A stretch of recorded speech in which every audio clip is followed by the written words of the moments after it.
Good morning, and welcome to Conversations at the Well. I think this is our first episode of 2026. Yes, it is. Definitely our first. Definitely. Well, you don't know how they're going to come out, so it might be, it might not be. You never know. Okay. But we want to invite you back to the Conversations at the Well table. Today, we're going to be having a special conversation about some money. We're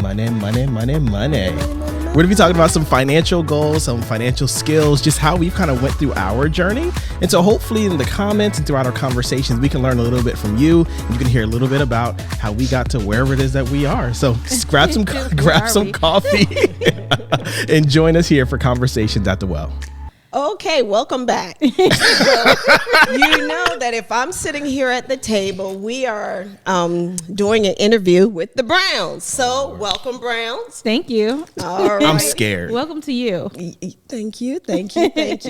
And the reason for this podcast, and just so that we can just lay the foundation, is that I asked them, they were not ready to come out of hiding yet, but I asked them if we could do this podcast mainly because they have a financial workshop coming up at the Well, and so many people don't know how to get to the next step. And for me, I know I have learned so much just watching the way you guys do life. I just wanted to have a conversation so that those who may not think that it's relevant to their life, they can understand that this may be the beginning step. So I thank you guys for accepting, and I thank you guys for giving me the option of asking all of these questions. So thank you so much. It would be so much better if you could send them to us ahead of time. No. Thank you for saying that. I want to let you know that all of these questions, whenever I interview them, I love to ask them questions on camera because they don't get a list of questions. They just answer it as we go. And I just think that it is a more organic, realistic viewpoint. So we have these questions. I have not shown them to them, but we're going to start with some easy ones. Okay. First question, how long you guys been married? All right. So we've been married for 10 years. It'll be 11 in March. Coming up real soon. That's crazy. Wow. Coming up real soon. 11 in March. Okay. 2015. Yeah. And just to lay the foundation, it's safe to say that both of you are still in your 30s, correct? Almost. Yes, I am. I'm almost out. I'm in the thick of them. But you're in your 30s. We're in our correct? 30s Okay. Yes. currently. So these are young people by today's standards. So I just want to kind of lay that foundation. Wait a minute. I'm a young person by today's You standards. know what? Really? I'm gonna kick you under the I'm just table. saying. I'm just putting it out there. We can make you disappear and no one will find you. Okay. So with that being said, who's the saver and who's the spender of the family? Saver. Saver. Okay. Saver. Spender. Spender. Okay. And how has that worked for you guys? We fussed about this morning. No, I'm kidding. Yeah, how does that work for you guys? You want to start? You want me to start? Go ahead and start. I was hoping you would start. I'll start. So I think it's worked. Okay. But I think it's worked because we've had some.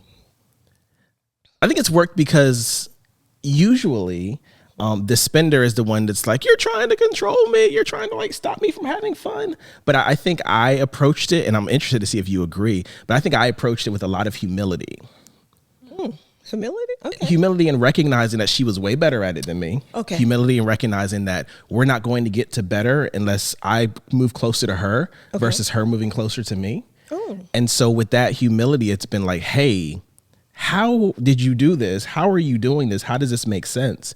And I think from her foundations, I don't want to be the stupid one in the room. So then I go research a bunch of stuff so that like I can add some to the conversation. And through that, I think she's naturally, I'm more learned in pursuing how to be better with money. I like that. Okay. You agree? Did I lie? No, I think that's true. I think so. How is it working with him being the spender and me being the saver? I think it's been good because I think he mentioned he's learned about savings, but I've also learned about spending because the other side of the coin of like being a super saver is essentially you're a hoarder, right? Like you have to, yeah. The point of having money is not to just like have it. The point of having money is to be able to use it as a tool. And so I have learned a little bit more about kind of letting go and not having this, the mindset of like, you know, gotta store, kind of like, well, even squirrels know that they store for a reason, right? Wow, we went to squirrels. Okay. I was gonna say storing like a squirrel, but even squirrels know like, okay, this is so that I can eat later. Okay. But if you're just saving just to save, that doesn't really make sense. So I've also learned to be more mindful about why, like setting a goal and setting a intention for what I'm saving for. Sometimes I'm just saving just to save because I don't have the intention yet. Okay. But he has helped me in that way. So I think we've learned from each other. Not to say that we have not run into some. I think I had a lot more learning to do though than you did. It's a lot easier to learn to spend than it is. So yeah, I would say that. Okay. So, understanding that just because there are differences in the way you handle as a couple, that does not eliminate you from achieving your goals, because you just have to figure out how to work with one another and basically embrace each other's strength. Yes. And that's the hard part. Like, I think a lot of times we get married for love and we find out that marriage is like, nope, I'm not just going to fix love. I'm going to fix everything about you, or like work on or put pressure on everything about you. And I think if you kind of talk about like traditional marriage and how it goes, I think we all have goals and desires. And it's like, I want to do this dream and I want to do that dream. But really what may be unlocking your dream or holding your dream back is some of these other disciplines that we don't want to talk about. So, you know, as we kind of talk, I probably go through more of your questions, like just because of what I've learned through her, like a lot of the stuff we have is what we would have. Otherwise we would just be like, not. Yeah. And I'm sure you're going to go ahead. And I don't want to like make it sound like, oh, it's all figured out. Like this is a continuous journey, a continuous seasonal journey, a continuous annual journey. Because as soon as you drop the habits and stuff that we've learned to be true, you're right back to where you started. And so it's not something where you set it and forget it. It's a rigor that you have to continue to fight yourself to do, no matter how uncomfortable, no matter how much you don't want to do it or think you have it under control, because money is something that's alive and well. And if you don't manage it, it will find a place to go. Wow. Kind of like life. If you don't manage it, you're going to die.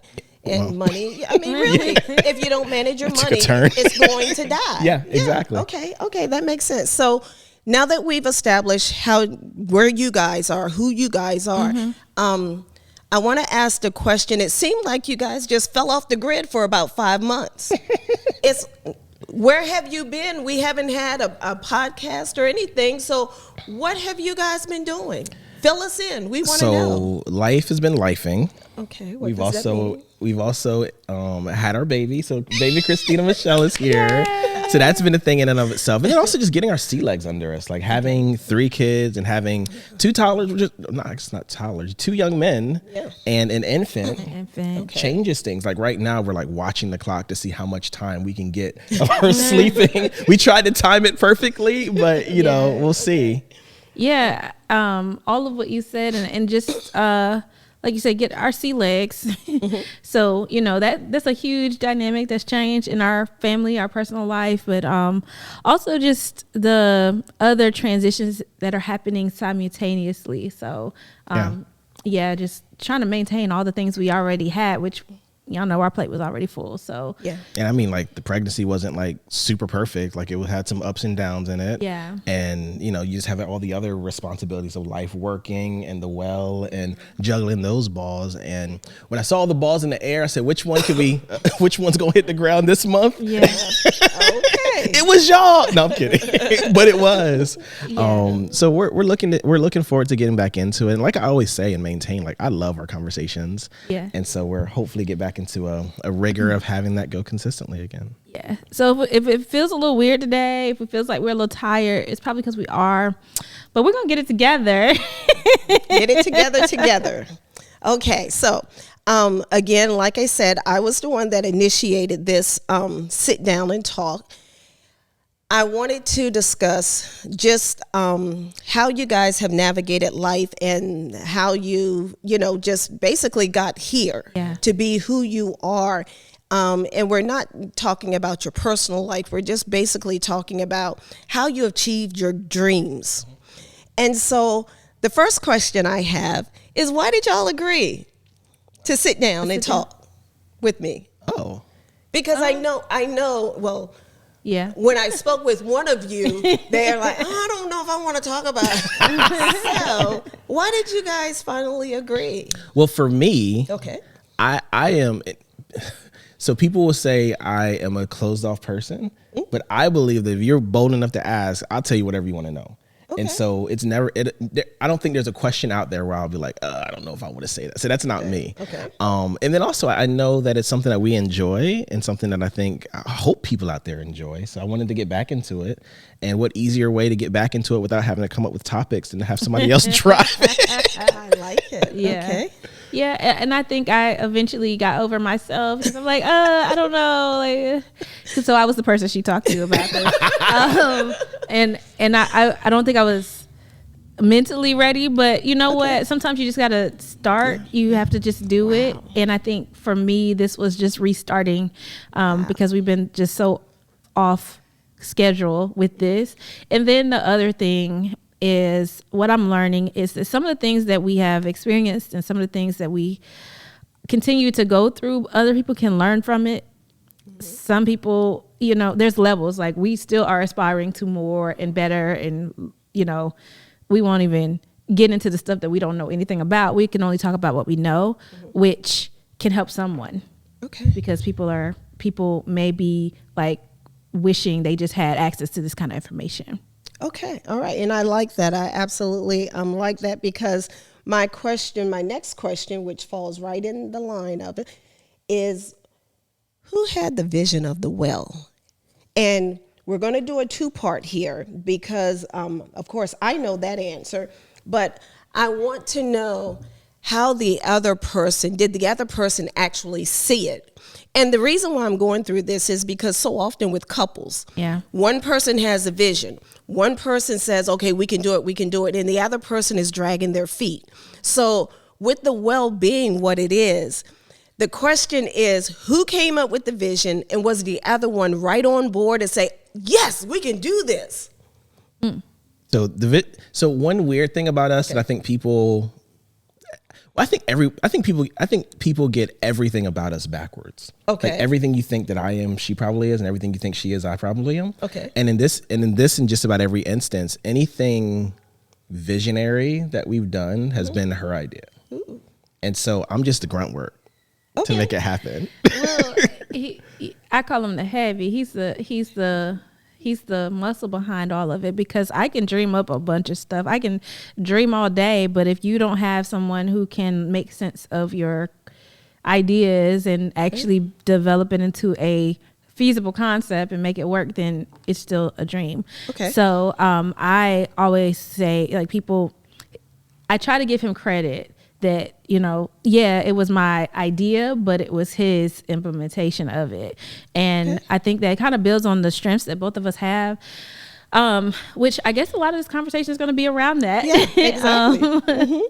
Which it took a little time for us to learn, like, who is who, what we bring to the table. Okay. But me with I have an idea, or what do you think about?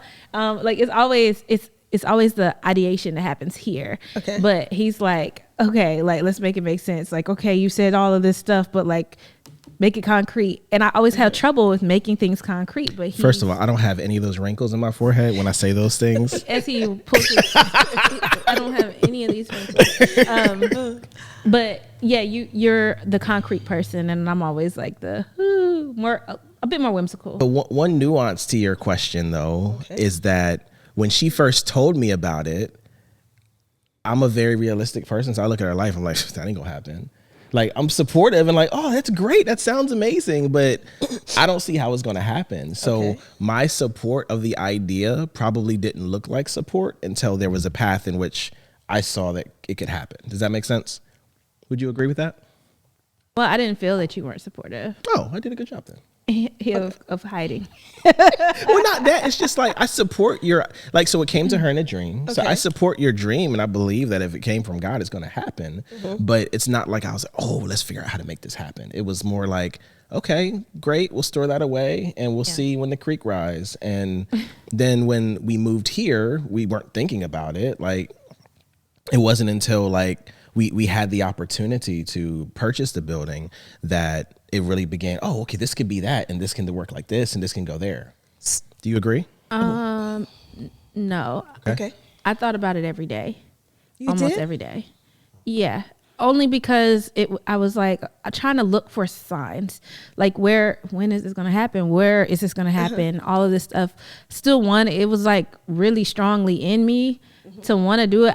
But I also did not see the path. I also was like, okay, you gave this to me, Lord, but nothing in my life is looking like this is going to happen. And it wasn't until we got here or we were about to move here, I was like, oh, it makes so much more sense here than it does there. Because here is Mississippi, there is Atlanta. Okay. So here in Canton, it made so much more sense because there was nothing like it. Atlanta, I felt there was so much competing everything, not just competing in that space, but for people's attention. There's so much going on. And so it just didn't feel like it was happening there.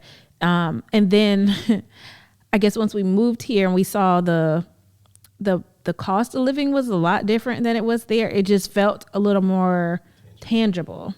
So, and this move, as y'all know, would have never, we were not anticipating moving here.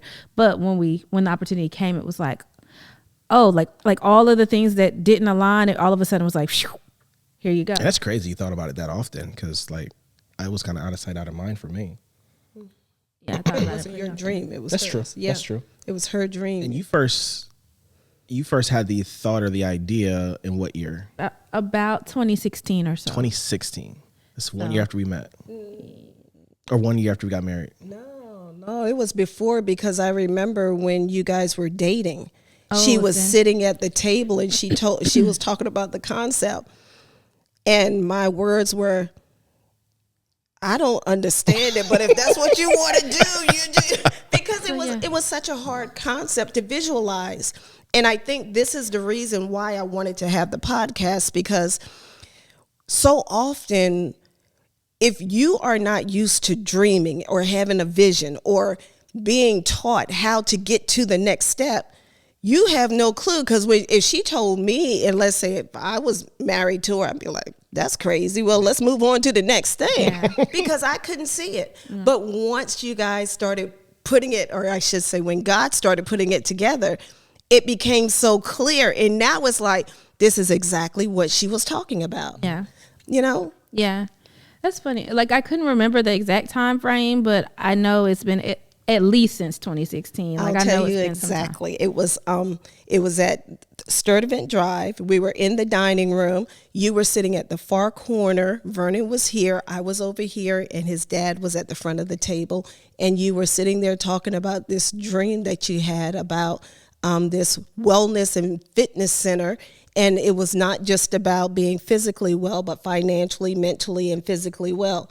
And I'm just That's like, wild. wow. Okay. That's crazy. Yeah, Yeah. no, I mean, because it was so unusual that it stood out. Yeah. And again, the fact that it stood out just further said, this ain't gonna happen.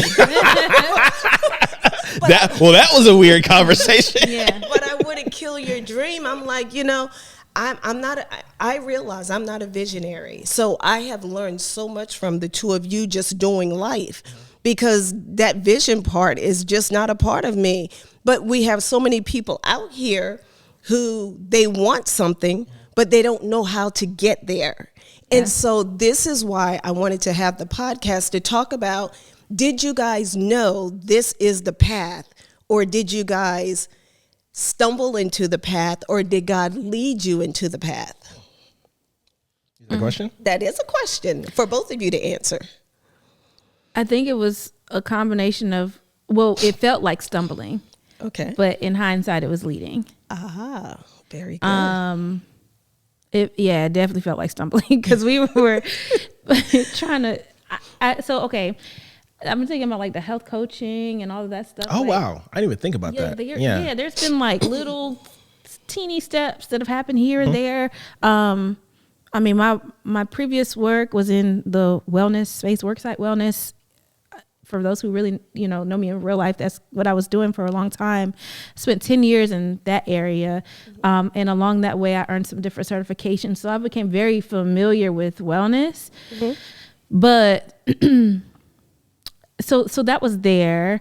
But it was kind of like it just sounds interesting. Let me try that, or let me do this. And I actually started a coaching business at one point in time, which I don't know. I just didn't have the consistency to keep that going. And then we also had the real estate. So part of this is like owning what you have, right? And I learned a lot about finances and just how to build wealth kind of when I was in that space, in that real estate space. So I think kind of all of these different experiences and these different worlds, and then right place, right time, having the money, and then the Lord really just like moving a whole bunch of stuff out of the way to get us here. I think that really helped. Because I mean, when we sold our house, like a lot of the money that we made from selling the house ended up putting us in a position to be able to buy this. So yeah, I will say it felt like stumbling, but in hindsight, it was definitely divine led. Okay, and you? I think it's some stumbling. I think it's also some. What were the other options? Was it you stumbled into it? Did God lead you there, or did you have the vision and you worked towards it? I think it's stumbling and us strategically making what we thought were good decisions for this, but it ultimately led over there. So I think it's stumbling and strategy down the path that was already set forward. Okay. So we think we smart, but it's like the path is there. You just doing what I expected you to do to get you to where I expected you to be. Explain that, because I mean, there are so many people out here who don't know the story, don't know your story. So we bought our first house. Going all the way back. We bought our first house. What is that? 2014, somewhere around there. We bought our first house, and in the midst of doing that, it was a fixer-upper. So we fix it up, we get it looking really, really good, and then another house in the same neighborhood is listed for sale. Okay. And it sits there, and it sits there, and it sits there, and it sits there. And I'm like, babe, I think we could flip this house. Like, I think we could buy it and like flip it and make some money off of it. The house that no one wanted. The house that literally it sat on there for like months. Yeah. It was a great house though. It was a really great house. What I didn't tell her is that like it wasn't going to be like, hey, we just flip it and we still live in our nice house. It was like, no, we're going to move to that house and rent out the existing house that we had. So we ended up doing that after she got on board, which took some time. Can I tell you how I got on board? Let's hear that. Okay, so one of my friends from college, she actually has a business around real estate, and she and her husband, they had done a house hack is what it's called. So I've heard of this concept before, but I never knew somebody who did it. Where essentially they bought a quadruplex, a 4-unit home, and they rented out their primary home, moved into one of the units in the 4-plex, and then rented out the other ones. And at that point, like, not only is their mortgage being paid, but they're making like money hand over fist. And I was like, babe, like, did you know that they're doing this? And then he was like, I was like, well, can we, do this? And he's like, yeah. And at the same time, he had already thought about buying this house. Like, it just took me a long time. It took me a back way to get there. I had already thought about it, brought it to her, and got shot down. Yeah. Wow. Okay. It's true. But now, since her friend was doing it, now it's a great idea. But anyways, so we move out of our nice house that we just got done renovating. Okay. We buy the wreck, which was a wreck, and we live there. And then we rent out our original house to a med school student. Yeah. Yeah, med school student. We fix up that house. Get that one ready to go. We put that on the market. We moved back to our first house. Can I ask a question? Because you guys have a few kids in between somewhere. So where were if you're living in a wreck, where are the kids? In the wreck? Oh. Okay. Let's disqualify this because they're gonna call defects on us. So 2014 we bought the house A. We'll call house A. House A. And then in 20, The White House. that's the White House. Yeah. We bought Doodoo Brown. That's right. That's the second house. A. House B was Doodoo Brown though. Yes. Okay. So house B we bought in like 2016 or so. Okay. Wait a minute, when was Vern born? No, it had to be later. Anyway, I was pregnant with our first child when we bought that house. And when he was born, We could have just left that part out. bless our soul. We could have just left happened? that part out. I brought my sweet little baby infant, days old baby. No. What had happened was she was late getting the baby out. Or early. Which one was it? It was only 4 days. I mean, come on. She was if it would have came out when it's supposed to come out, everything would have been done. No, because it wasn't done when he came. Yeah. Anyway, the point is, my husband did not understanding how babies come. It was our in the first sense kid. of- in the sense of like they don't come exactly on their due date. He had scheduled for people to come in and do So she has a beautiful home to come back to. Anyway, I went in there for the induction, had the baby, came out, and the house is still a wreck. I mean, like it's Dust plastic everywhere, and plastic. dust, and like It was bad. it was It was bad. Because you Yeah. had them paint the kitchen cabinets, right? Paint every- Sand and Paint the paint. Sand and paint the kitchen cabinets, redo the floors, Yeah. repaint the outside, I think. Yeah, outside, yeah. and for the ladies who have had babies, y'all know you go through this nesting Yeah. period, and you're like the whole thing is about getting your home right and ready for the baby. It is just a crazy thing that happens, and so I'm like literally like 3:00 in the morning, like vacuuming. Like, everything was set, everything was ready when we left the house. Yeah. When we came back to the house, it was a mess, and I was like, oh, where is my baby gonna go? Yeah. So we worked it out. You want to live with your family for a little bit. I went to my parents' house for a while with the did. baby, and he got them through the renovations because they messed up. It was supposed to be done, but they messed up because they spilled that paint thinner on Right, the floor, that's and then they right, had to that's replace true. the rest of the floor. Yeah. So he tried, but it was Anyway, So that happened. we do the renovation. Okay. And what I'm thinking is this is probably going to be an episode about the story first. And then the next one will probably be about all the Okay. tips of how we get through it because we're kind of going long, you think? No.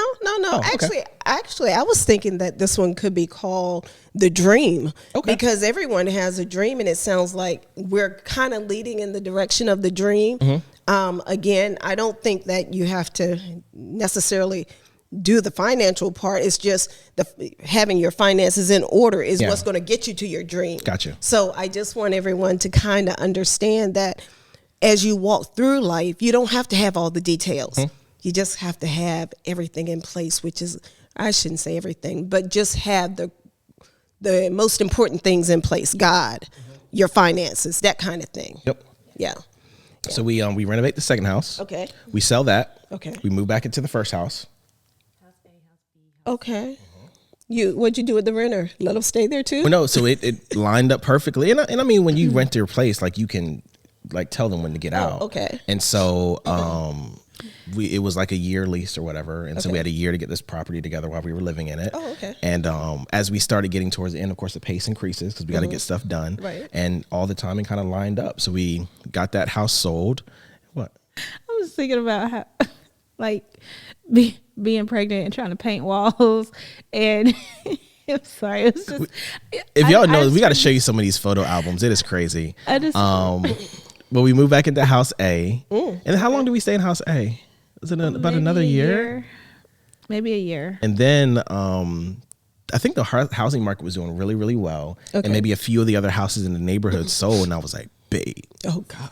Cash out. Oh, it's twofold. Yeah. So first thing was like, it's time to cash out. Second thing was like a lot of the systems in the house were like nearing the end, like air conditioner, furnace, water heater. And it was like, babe. Yeah. Either you stay in, or it's time to go. Okay. And so we put it on the market, sold it, and then we moved to another house, house C. And house C was beautiful. It was finished. Yeah. It didn't need any work. That was in Lilburn. Big house. The one we left right before we came here. Yeah, the big house. Okay. So we lived there for a little while and There's just been so many I can't keep up. it just enjoyed life and enjoyed not having to do a lot of necessary improvement projects. And then when the housing market was at its highest again, it coincided with the timing for us to move here to Mississippi. And so we sold that house and then we moved here. Yeah. So were you guys always on the same page as far as he's just going, babe, and oh yes, okay, let's do it? I gotta sound like that. I'm just saying. No, because so many couples, the issue they have is she wants to do this, he wants to do that, and they're just afraid of the middle. So how did you guys get there? So how we got there was completely unrelated to the houses. Okay. So what ended up happening, it was something going on with the photography business. You may not even remember this, but yeah, because we've been doing a whole lot. Oh, you had another business. We had the photography business. Yes, we had that. We had real estate. We had the coaching. We had a lot of stuff going on. But I remember there was I think it was related to photography. I know there was a conversation that we had one day where he said he wanted to do something, and I was kind of like, maybe, and he says he was very angry about that was a this. Job. Oh, maybe that. When we that were was dating. a job. Okay. Yeah. Were we dating? We weren't married then. I think we were. Yeah, I think we were married then. He was like, the one thing that I need from you. So it was like a director level job, and I was like really early in my career. Okay. And so I told her, I was like, hey babe, this job looks really, really cool. It's something I think I can do. Yeah. What'd you say? I was like, I mean, it's like, you're going to jump from here to here. It was in my mind. Okay. The feasibility was not, the timing and the feasibility wasn't there. I was ready to cut you off then. It was a really, really rough conversation. It was a really rough conversation. I think we were married. Really? I think we had to be married because you didn't cut me off. I think I didn't cut you off because we talked through it. Like, anyways, it was a really rough conversation. Yeah, that's how mad he was about it. But he's like, the one thing that I need from you is to, like, the world, there's enough people to tell me that I can't do things. I need you to always be the one to encourage me and to let me know that I can do it. Like, if you say I can do it, I can do it. Noted. And from that point forward, like, I've been, like, I took that seriously. And so why? Wait a minute, let's go back because we got to get inside your mind. Why did you, because so many men scream, holler, and are begging their women to be that support. What most women are like, whatever. Why are you so different? Why am I so different? Yeah. I love him, and I didn't want, like, because it was so, like, he was mad. Like, he doesn't really get mad at me like that, and he was mad. And so, like, I heard him very loudly, very clearly, like, this is what he needs from me. And I don't know, I guess I did have a choice. Like, I could have said, oh, he's just, but for some reason, like, I understood that and I took it really, really seriously. And I think it's just because of the way that it came. And, yeah, from that point, I was like, I that is my job. My job is my job is always to encourage, because if he knows that I have his back, then you'll break down walls. Yeah. So, okay, so I got another question then, and this is turning into a marriage seminar. Yeah. But let me ask you this then. So, in the midst of being in that space with him, in the midst of being in that space with him,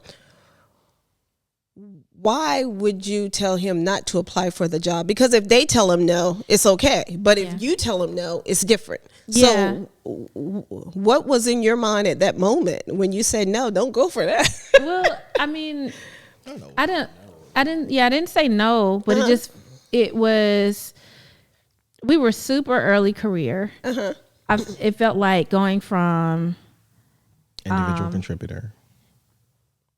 Yeah. Now I would use that language, but then I wouldn't. It felt like going from the first job after college to running the company. And it felt like there needed to be some more steps in there. Like, there was some growth that had to happen. And it's not to say that it didn't, but if he knew that I was on his side, like, it wouldn't have mattered. Like, he could have gotten that job. He could have tried and failed, but it wouldn't have mattered because I had his back. Right. He could have tried and succeeded, and then it would have. Well, you know, I guess the question that I'm asking is this. I know it had to come from a place of love, from, just as women. Yeah. But for so many women, they find themselves at that place. Is that because you feel as though, you are, you do right. you take steps and you follow steps. Is it because you felt as though because he was at an entry level, he had to do the next level, he had to do the next level, he had to do the next level? Was it just because of who you are, and not necessarily, the fact that you didn't feel as though he could do it? Yeah, it was more me. It was more, there seems to be a process. Like, there seems to be steps. Okay. And so, yeah, that was more, like, I wouldn't have jumped to just entered the workplace from being an intern. I would not have even thought to go to a C-suite level job from there. Okay. Whereas he's like, why not? Yeah. So they crazy enough to give me the job. I'll take it. Right. And I think that is huge when it comes down to couples, because so often a man will hear that, oh, she doesn't think I can do it, when she's not saying that. She's just saying that my experience has been that there are steps required to get there. And so in the midst of it, I guess for the men out there, if you don't feel as though you're being supported, you may want, instead of getting angry, but it worked for you, but instead of getting angry, it may be find out where it's coming from. But I think also there's a responsibility there too. Okay. And it's twofold. Okay. One thing I want to say is, just because she took that approach in that instance, like, there's also been other instances where she's like, that idea is stupid, don't do it. Like, so it's not just, hey, we're going to just do it. Like, or she's not just blindly running after whatever I say. There have been multiple occasions that I could think of off the top of my head where she's told me no. But then also, I think if you are going to request that from your spouse, like, not that you better not fail, but you better have your stuff together too. So, like, let's play out a situation. Like, if you say, hey, I'm going to do this, and now because she went against herself and supported you, she never sees you and the kids never see you. Oh, okay. Maybe she was right in that you shouldn't have done that. So I think there's a responsibility both ways on that. But I think the big thing is that part of the specialness of her is that she recognizes moments, like every moment. And I wish she wasn't here to hear this, but every moment she said yes was great. And the moments where she said no were absolutely right. Okay. I may not see that right. In the moment, and I may not see that when I want to make a joke, but she was absolutely right in those instances. Okay. All right. And I think that says a lot, that he can go back and actually admit that. I wouldn't tell her that to her face, though. We already know she was always right, because the woman always is. And I think the other thing that kind of stood out from that conversation is that he did compare, like, there are enough people in the world to tell me I can't do something. And I was like, oh my God, like, what am I doing? Like, I'm tearing him down. And like, why couldn't he do it? Like, I had to face that and realize, like, I don't want to be the person that tears my home apart because I was projecting my fears on him. So I was like, we're not doing that anymore. So I think for me, from what I'm gathering from this, and just to give a little nugget of wisdom for the people out there viewing, if ever you find yourself in a place like that, the first question each of you should ask yourself is, why am I feeling this way? In other words, as she said, well, that's just not how business works. But the question is, well, what if it works in this moment? But of course, I do think that God uses moments like that, because I think it has certainly concreted your marriage. Because now, like she said, I don't want to tear you down. And Lord knows you had a lot of vision and dreams. So bless her heart for, sticking by you and supporting you in that, because that's huge. It's hard. And the support she gave on one hand is what created her dream on the other. Yeah. Ooh, like, talk about you that. You could turn that down, good. Or you can kill the dream in that moment. Yeah. But that moment turns into, well, I'm not willing to take a chance, quite frankly, on trying to carry 2 mortgages and getting house B. And if you don't get house B, then you don't get house C. Yeah. And if you don't get house C, you don't buy the well. That's right. So It's kind of like each step has turned into the other step. Ooh. Speak on that, Desiree. I'm trying to think of what to say. But from a woman's perspective. Well, I mean, that was a foundational conversation. Like if that conversation had not happened, I agree that none of the other stuff would have happened. Wow. Because it made me realize how important that was. And he has blown my expectations out of the water as far as in all of the things that we've done. I'm the brakes, he's the gas. It's always been that way. And so when I'm thinking like, oh, we gotta pump the brakes, he's like, no, let's go. And you need both to drive a car. You need we are both in place for a reason.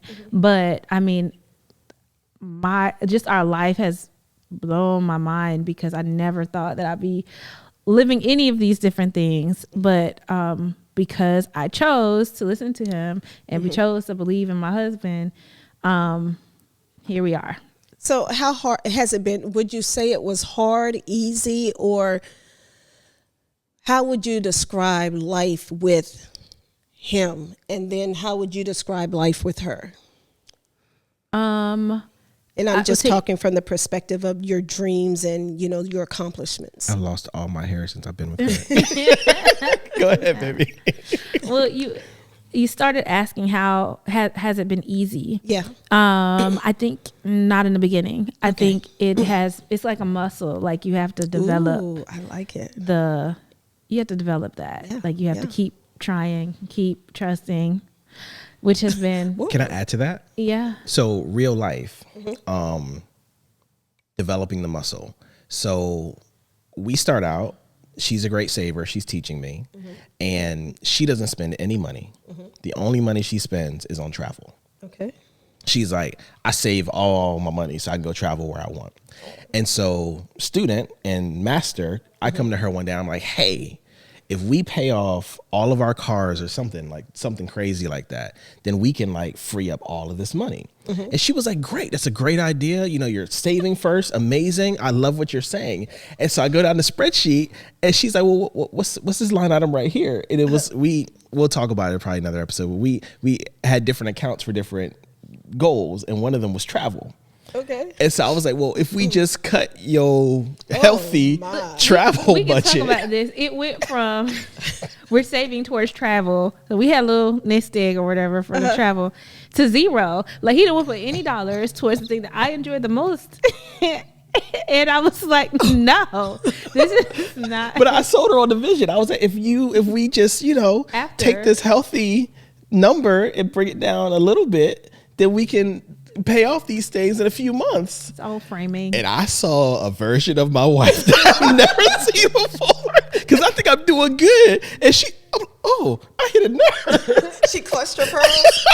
I'm like, I don't spend money on shopping. I don't do this. I don't do that. And the one thing that I do, you're just going to take it from me? Yeah, it was not a good. That was. But through conversation and through prayer. Was it prayer? I don't know what you did, but eventually you came around. She gave it up for a little bit. No, I think she had very clear, okay, we're going to do this for this many months, and this better happen as a result of it. Wow. Okay. Yeah. I think you clarified. You said it's only going to take this amount of time. And I was like, okay. And I'm adding up the cost in my mind, right? Which once again, if we talk about the responsibility of the moment, have a difficult conversation. But if I'm going to ask her to give up something important to her, it better work. Right. Yeah. And so I have a responsibility to make sure those things get paid off and make it sure that life is better as a result of that sacrifice. Because if not, you never trust that decision again. That's true. That's true. Okay. And you did. So we're good. I lived to tell about it. Okay, so then let me ask you guys this. I messed all your questions up, I'm sure. I'm sorry. Are we still on? Yeah, you're still on. You're That's still crazy. on. Yeah. So first question. Are you guys rich? I would say no. Okay. Did you say yes? It's an interesting question. Yeah. I don't feel rich. It don't feel rich, but we have a lot. Do you think that you have a lot? Well, let me ask you this. In the beginning, when you started, would you say you had a lot? Or do you think it was the good stewardship that brought you to where you are right now? Yeah. Okay. No, neither of us, I don't think we were either born with the Silver spoon? silver spoon. No, you weren't? I don't even know if I don't think we were gifted any monies. Yeah, here. Okay. We weren't gifted anything. So over life have earned money. Because I saved, most of the money that I earned went into something, and eventually that turned into being able to purchase the first house. Okay. That was the down payment. But I think much more growth happened as a result of stewardship, and specifically what that looks like is sitting down with your budget and ensuring that X number of dollars per month is going towards saving. I think you were very, very keen on we're not going to live to both of our means. We're going to be able to, if stuff hits the fan, we should be able to make it on one salary. Yeah. Okay. So that was a decision. And then also with everything that was left over, we tithe first. So that was a transition for me because I wasn't a tither, but that was a non-negotiable and a requirement of marriage, I found. Okay. So tithing is first. And then I think a huge topic is prioritization of money. Okay. And so a lot of times we say we want to save, we say we want to travel, we say we want to do these things. But if you look at how you spend your money, it'll tell you what's important. Think about if you're living in, I don't use the word poverty, but if you're living and there's more days in a month than money that you have.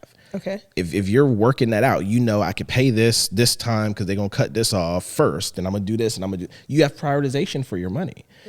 The same things and principles that we use when we're in that kind of strenuous environment to just get by is the same discipline that we need when we have a little bit more to say, I want to save money. Well, is that what you do first with it? Or do you pay your bills with it? Or do you do everything else? Or do you travel with it and then see what's left over? And so we've kind of created a system collectively of getting the tithes out of the account first as soon as it comes in, getting the bills set aside, those have to take place, the bills that we have to pay. And then from there, we go down our prioritization list to say what's important. Okay, are we in a saving period? Or maybe we're in a traveling period? Or maybe we're just in a spending period, like that happens. Or maybe we're in a period where we haven't done the rigor to go through those things and we're just seeing what happens at the end of the month. And we've spent a lot of time in that. But for creating the plan, when we're trying to build what it is that we're building, we need a plan for the money, because if you don't come up with a plan, the money will plan for itself, and it's usually out of your pocket. Yeah. Okay. And I like that because so often when people come, especially people who aren't a part of the well, and you guys will be standing there and they'll be asking questions and they'll come to me and I'm sitting up there. I'm like, no, I don't own none of this, because most people think, okay, well, she's older, so she gave them the money. And I just want to go on record to say, no, everything that you guys have accomplished, you have accomplished it on your own. And I am learning so much, even at my tender age of 62, so much from you 30-year-olds who are out there working hard, figuring it out, getting it, and taking a chance on life. And so it's, when we start talking about our dreams, it's not just about what we can feasibly foresee. it goes so much deeper than that, because some of us, because everything isn't lined up, I don't know how and what and if I can even get there. But I think, as you said, the first step is to begin to work on getting your priorities in order, which of course kind of fits into the money management workshop that you guys will be putting on in January, correct? And that's another massive conversation, because we see priorities very different. When we first got together, a huge priority for her was like, I want to get out of debt. I want to get these student loans paid. I want to get this down. I want to get this down. And for me, I'm like, these jokers gonna be around forever. I'm not going to waste the time, and I'm not going to waste the time and the earning years I have paying that massive thing down. I would rather spend it on buying another property that may generate more money for me. And so we had to talk through a lot of those things to say, for this season, are we paying down debt, or are we saving money to buy another property or to buy something? Because those are two very different things. And once you put your money toward your student loan, your monthly recurring stays the same. Yeah. So it's like you're paying down principal, but so we had to talk through those things and say, okay, for this season, we're going to do this. And then once we got done with that first step, then it was like, okay, babe, we got the property, it's throwing off money. Let's focus on your student loans and let's get those retired. And I have to give you credit, because I didn't realize it in that moment in time, but the fact that you did listen to me, that was important. I appreciate you listening and actually taking action towards it. Because if you think about those two different schools of thought, it's not that one is right or wrong. It's just, again, what is the priority right now?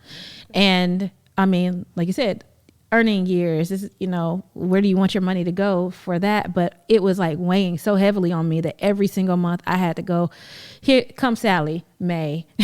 Sally May coming on up. Now it's Navient or whatever it is.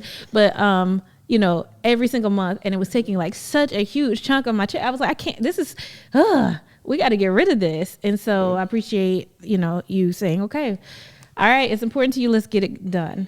And it took so much off of me, as far as like, it was, which is weird to me. Like, it was stressful to me. It's just and I think it's just because it's just a bill. Well, so one thing that I didn't talk about is like kind of where the money ideas came from. And I although we weren't gifted money, one thing that I will say, my parents did do a really good job of money principles. Like helping me to understand, like, this is money. I had a little checking account. I had to be probably about 10 years old, and it was fake. So it was like back in the day when we used to use checks, right? It was like a little checkbook.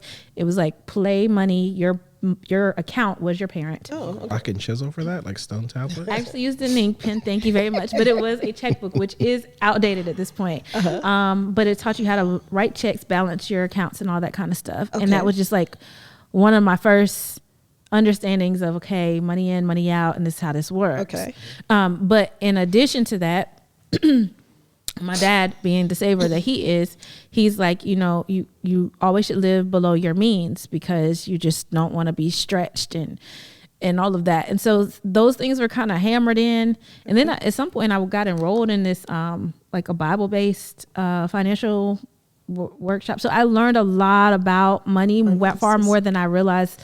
Most people never get that kind of an education. Right, exactly. And so all of these things were coming in that were forming my idea around what to do with the green stuff, right? So owing somebody money has always been a thing. Like if I owe somebody money, I'm trying to pay it back.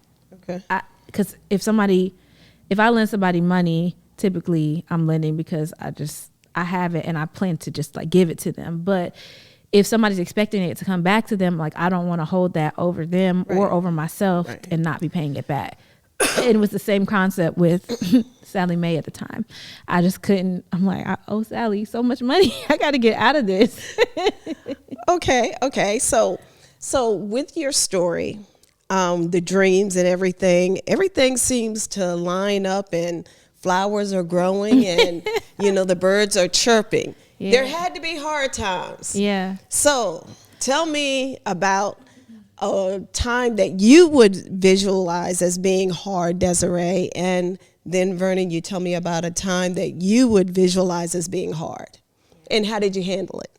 Yeah. Because the unexpected always happens, The right? unexpected does happen and did happen. And you always got to be prepared for it to happen. So I guess the biggest thing was after we moved here and we had all of this growth that we had experienced. Like, what growth is that? Growth. So when we moved here, after we had sold our home, after we had purchased rental property, 2 rental properties, and our home. So we were able, out of that, we were able to purchase all this. It's like, wow, talk about multiplication. This is great. And then we get a phone call that Vernon was laid off from his job. And we were like, oh crap, we bought all this stuff. What are we going to do? We have all these extra things now that we're paying for. Now, did you have the well at the time? We had the well at the time. Oh, okay. Yep. Okay. So, thank you, God. No, it was just, I just think because God, he knew all of these things were going to happen. We were going to finance the well because that's what we do. You finance properties, right? And when I say finance, that means taking out a mortgage. For maybe people aren't familiar with that term, but it means taking out a mortgage and you pay on an incremental basis on it. Up to that point, that's all we had known. Everything had a mortgage. Well, when we bought this building, in the condition that it was in, the mortgage banker was like, I cannot give you a mortgage. It was just, things were falling apart. And Okay. Look up. Oh, there's the sun. He happened to come during a rainy time. So much rain, like it made the news. It made the news nationally, actually, because it was flooding in this area.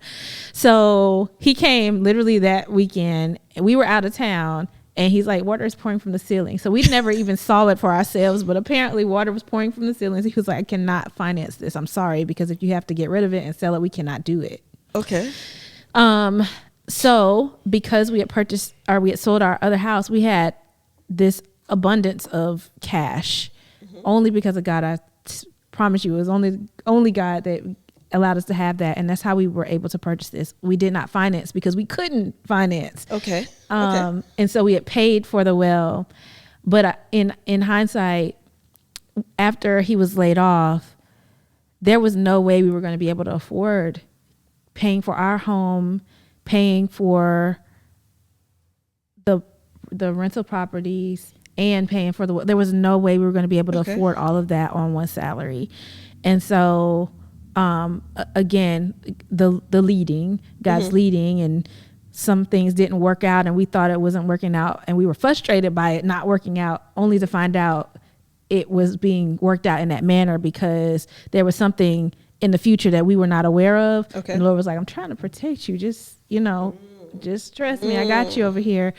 But yeah, that was a tough season because all of that, all the talk that we had done about like living on one salary and all that stuff, we were actually doing that at that point. That was a lot. All right. I think mine is more of a seasonal comparison. Like before we came to Mississippi, I think everything was very smooth and insulated. Like it would have to be a pretty, really, really bad string of months and probably a year before we felt anything. We had just saved up. We had everything down pat. Like we had the processes, money was stacking. Like we were just doing really, really, really well. And I feel like the Mississippi season is more about like, do you trust me from God's perspective? And so a lot of the cushion and a lot of the cushion and insulation and what the heck? Because I mean, even if it goes wrong, we're still good. Like a lot of that has like been taken primarily by that year almost of not having a job. And so that's been kind of a season of issue or difference, or I don't even know what the adjective would be. And we're still in Mississippi, so it's still happening. So it's like, that season of abundance in Atlanta, I guess you never realize that you're in it until you're out of it. Right. And trusting God is not fun. Well, yeah, it's not fun. I'll be honest with you. It's not fun at all. So even in the midst of everything being taken care of, it's still like, I think you get comfortable with an amount of margin. Okay. And like, although things are good, it's like, it's not the margin that we had before where it's like, hey, meteor hits the ground, we'll be all right. And so I think that's been a entire experience of not going well. Does that make sense? It does. It does. So then basically what you guys are saying is that a lot of the, I guess, financial decisions that you have made along the way basically helped you in that season of the loss of the job? It was, yes, but it was conceptual then. Conceptual. It was the idea that if we do these different things, then we'll be able to ride out if something happens. Like I had a budget spreadsheet of where we were, how we were going to live our life. And then another tab that was worst case scenario. Like if we got to batten down the hatches and cut all the crap and Netflix is turning off, like what does that look like? Okay. Can we really make it on one, whichever salary is smaller, can we really make it on that? And it looks real cool and cute when it's on the spreadsheet. Yeah. But then when it's real life, you like, It's blow tight. the dust off of this and start living it. Okay. It looks different. And so, like on paper versus actually living it are two completely different things. And honestly, like, the same God who gave us everything we had still sustained us through that time. Yeah. So it wasn't like we were pinching pennies. Like we still traveled, and I don't think the kids recognize anything being different. But it was just like, once again, the margin you're used to is not a little bit tighter. Okay. So So based on you guys just process through life, what would you say to the person that makes the statement, I don't have no money, so I mean, what is a financial workshop going to help me do except be broke? I think there's two maybe three places you can find yourself. Okay. You can find yourself where you have more required bills than money. And with that, the only option you have is either to cut required bills, which is difficult. Usually those are living expenses, or pick up additional jobs to make more money. So there's that bucket. Okay. Then you have the person who has more than they expect, but they still feel broke because of decision making and stewardship. Okay. There's that group of people. And then the third group of people is the person who like is completely oblivious to anything about their money. Just, I swipe my card and I hope, or, I just, as long as I'm not at zero at the end of the month or 2 days before the end of the month, I'm good. Okay. And so a financial workshop, first of all, takes the mystery away from money, which I think is the scariest step. Sometimes it's easier not to look at it. But looking at it at least lets you know, one, how bad it is.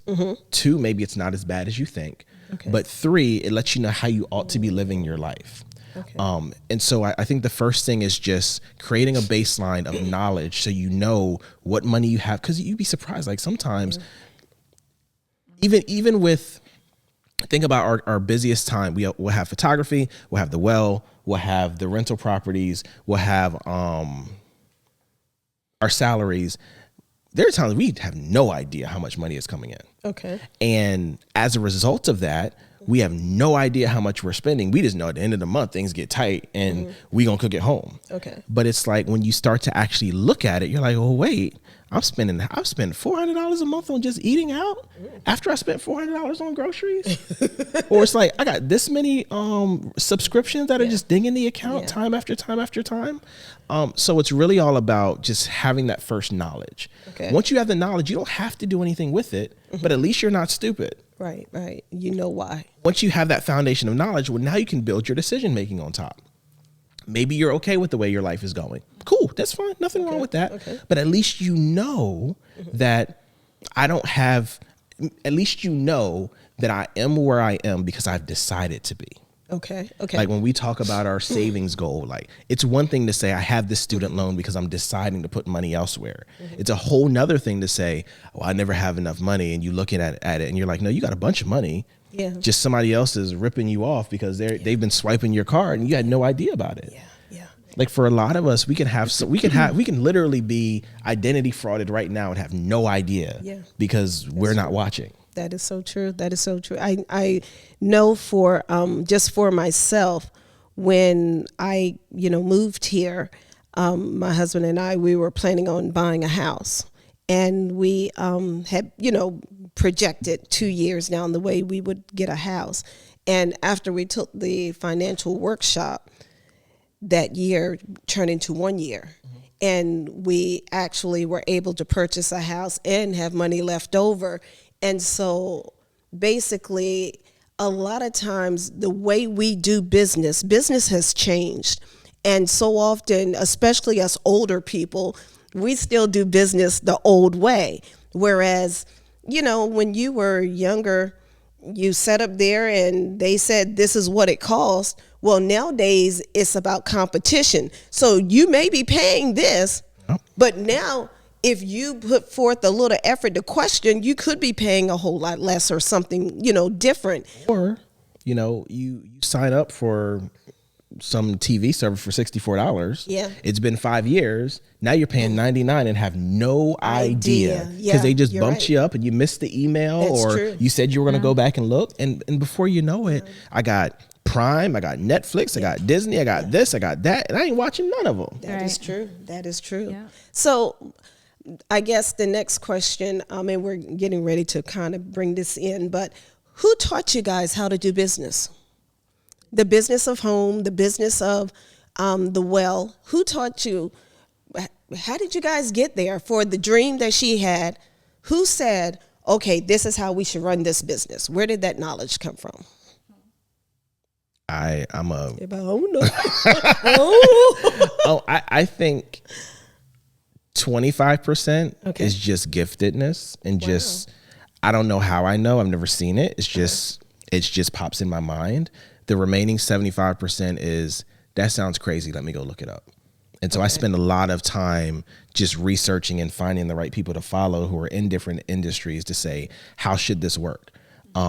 So if you take the well, we have a fitness business, we have photography we do out of here, we have private event rentals, and we have online on demand.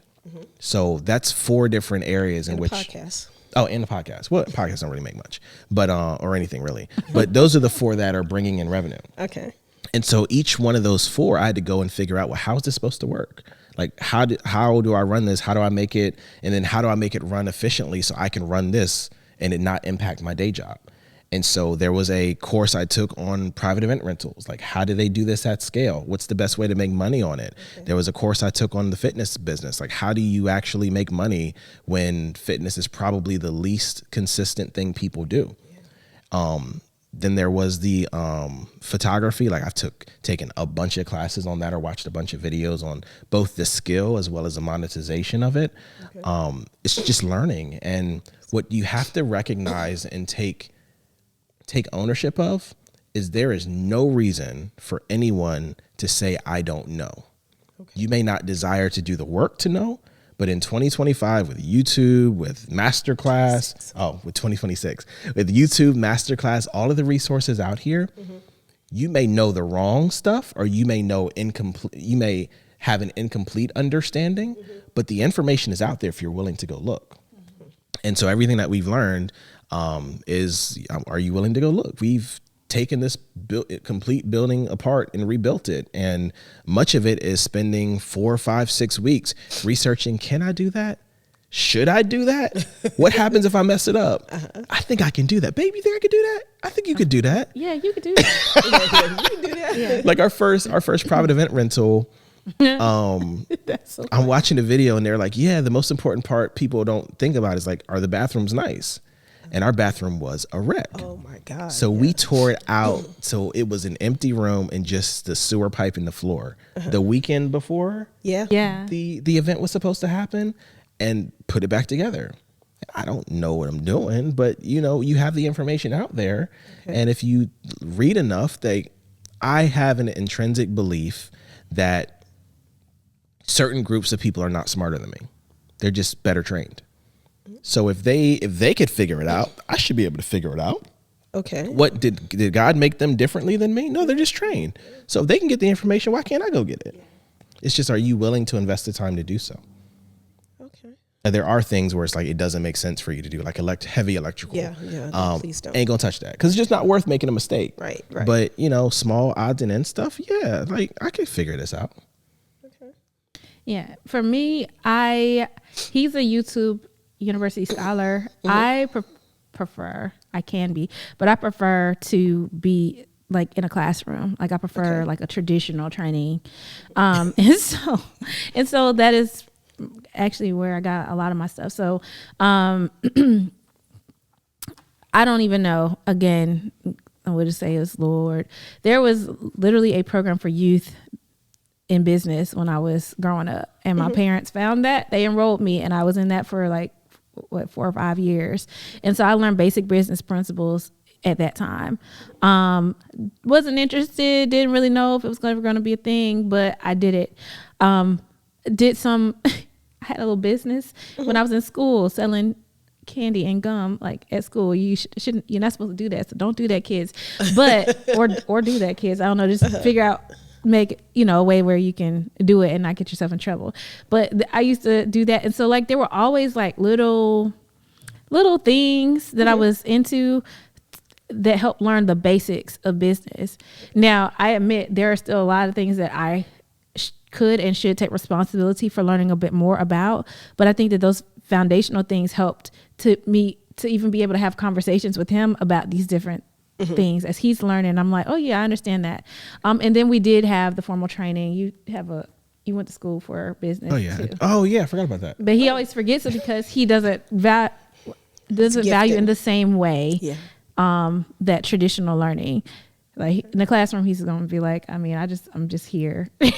Meanwhile, I'm like sponging it in. Okay. So that's kind of how I learned. But then a lot of it was just trial and error, to be quite honest. So then I guess my next question would be, why do you guys want to share? Because you find so many people who get to that place and they're afraid that the business is going to take over their business. And so they're not going to they're not going to share the information with the people out there. Why are you guys so willing to share your information, what you've learned, how you've grown, just your steps? Well, I think in transparency, at least for me, like I still have those thoughts. Like I'll be honest with you, like my first thought may be like, I don't want to do this because this could happen. But I'm also reminded that the opportunity itself, I didn't create. God provided it to me. That's right. And so I have to push past the selfishness of it to say, I want to push you forward so that you succeed, even if that eventually means that you end up leaving a hole behind you.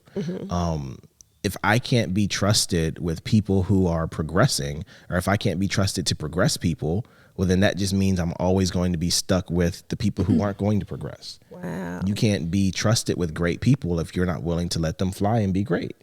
Wow. That's beautiful. Yeah, that's beautiful. I'm going to cry. That is so beautiful. Okay. And Desiree, is that it? Ditto?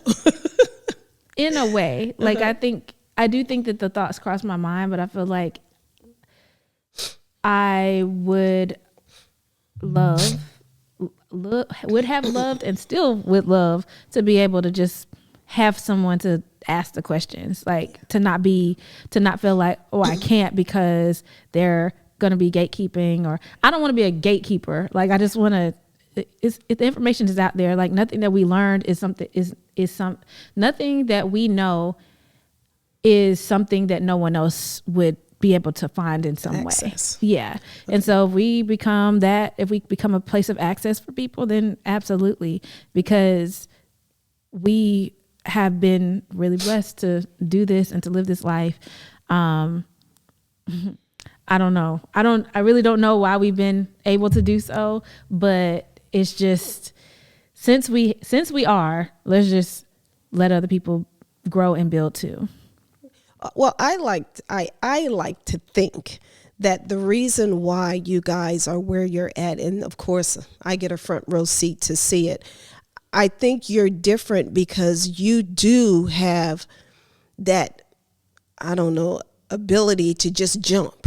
So many people, they find themselves at the point of, I want it, but are you willing to jump for it? In other words, you guys jumped off the cliff to say, hey, if I fail, I'm going to fail jumping. Whereas a lot of people will just stand there. They don't get the information. They will not make the step. And so they are just pretty much stagnated because everyone is always going to have fear. It's how do you move past the fear? Last question then, which kind of lines up. How did you guys know the well would work in Canton, Mississippi? I don't know if either of us really knew. Maybe you knew. I'll say I did not know, other than I knew.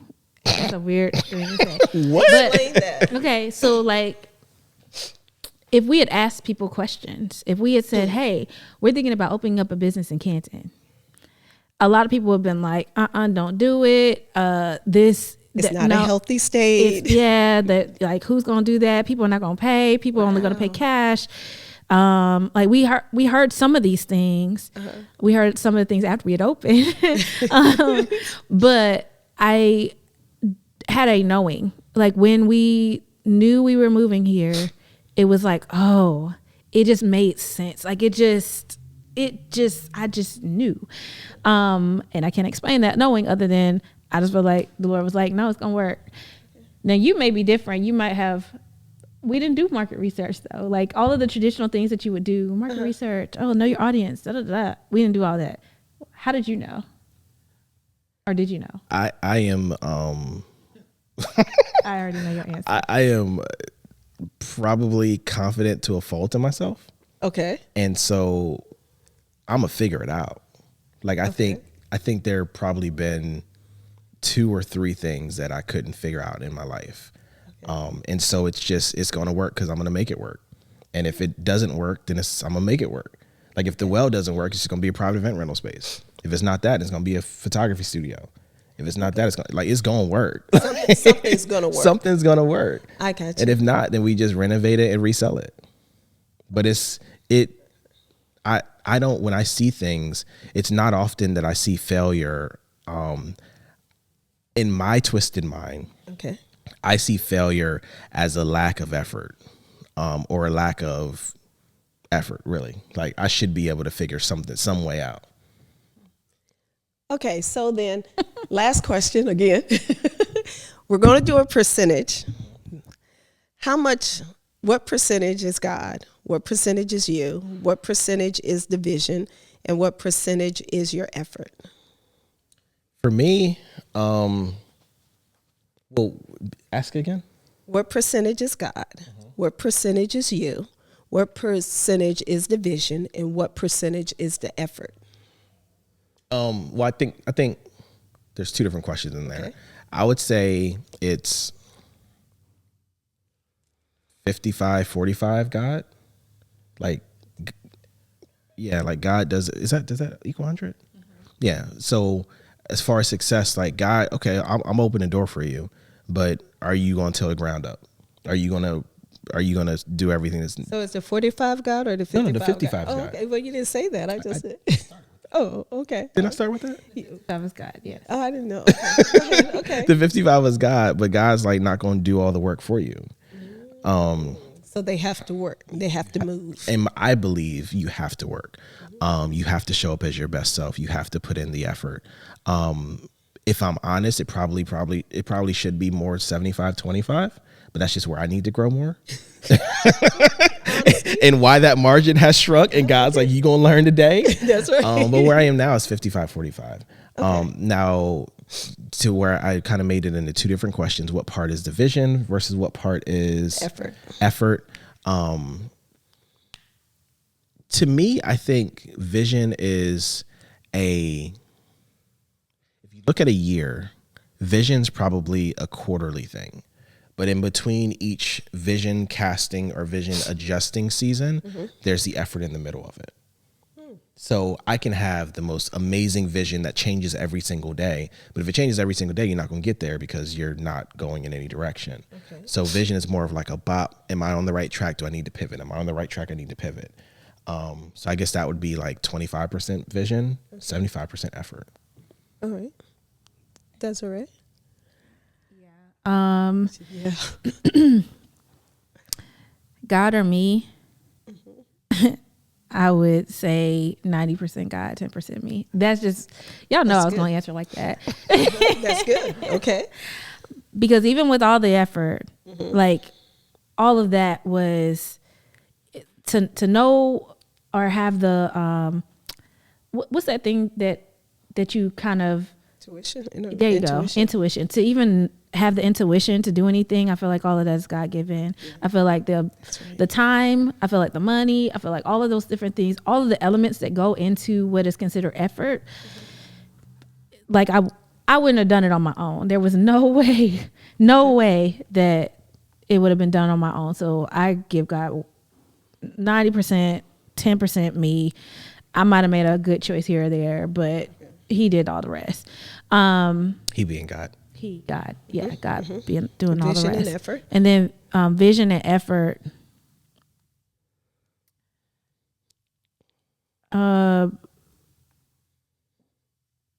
Yeah, I think again the vision. It was a God-given vision, and so I can't extract the two. It's so hard to even be able to put it in percentages because I'm like, I don't know, God was all in this thing and God is still all in this thing. And so I can't separate them. It's hard for me to even do that in the least bit accurately. So, but he might say it's more effort because he does a lot of the day-to-day operations and marketing and all of that stuff. Like that's what he has done. And I just give him ideas. Okay. So that might be why my answer is different than his, but I cannot, God's hands and fingerprints are all over this thing. So I can't not give the credit. Okay. Yeah. So with that, I think we're going to bring it to a close. The last thing that I want you to do as you're going out, I'll give my final statement. Then I want you guys to give your final statement. And just tell the people why you think that the financial workshop would be good for them to at least come out and be a part of.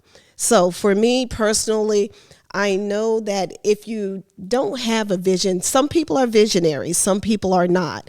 And I just so happen to fall in that place where I am not.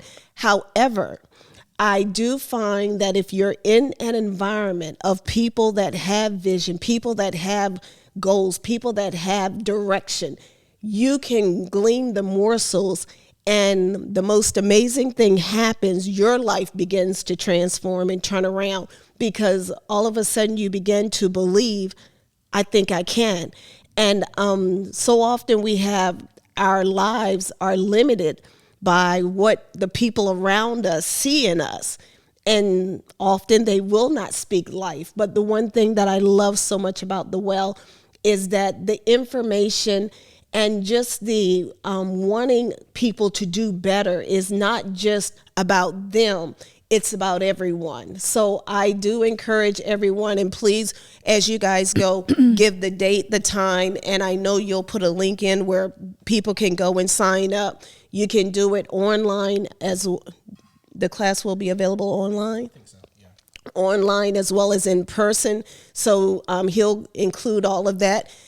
So you guys go ahead and tell me to give them your last words. I thank y'all for your time and all of your information. Yeah, I think for me, it's many of us have dreams or hopes or goals, but they all take money. Yeah. And so it's great to have quiet time and see these things, but for you to do what God has planted inside of you, it's going to require that you first take care of what he's already given you. Because in looking to bring your dream to life, you're basically asking God for more. but what have I already given you? Are you taking care of that? And so I think if there's one thing to take from this conversation is that you've been given maybe not as much as you want, maybe not enough for the life that you decided to live, but you've been given enough for where God has you in this moment. If we could take better care of what he's given us or have a better understanding of what he's given us, we can either build a life that allows us to be good stewards or understand we need to at some point make the difficult decision to bring our life into alignment with where God has us currently. But without first the information, it's impossible to make that decision. Wow, that's good. Yeah. I was trying to think of something different than what he said, but I do think that the foundation is that to whom much is given, much is required. And so we say that, we throw that around all the time, but we don't really think about like, okay, let me figure out what's required. And so this will at least be a starting point. Like we because the dream is yours, we cannot tell you all of the things that'll be required to live out or, actually live in the dream. But we can give you some steps. We can give you something really feasible, really practical to help you move along. And even if you don't have like a grand vision, even if it's something like as at this point in life, I just need to pay off my credit card debt or whatever it is, like we have some tangible steps to help you with that. And so I think if you're looking for something, if you've been like, maybe you've tried and failed, or maybe you've tried and you're still kind of like, I'm not quite sure if I'm still on the right track.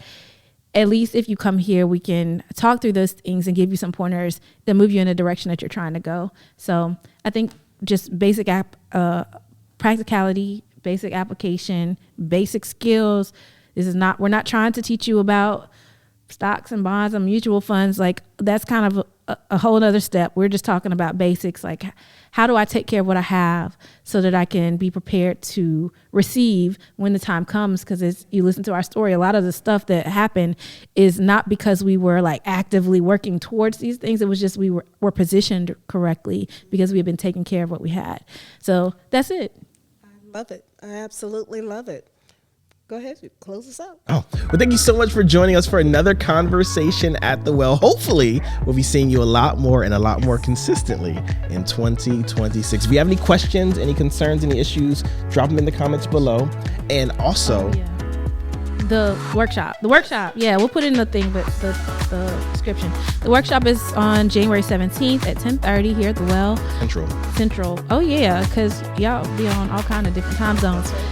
So 10:30 Central Time. That is when the workshop is happening. You can sign up online if you go to meetatthewell.com.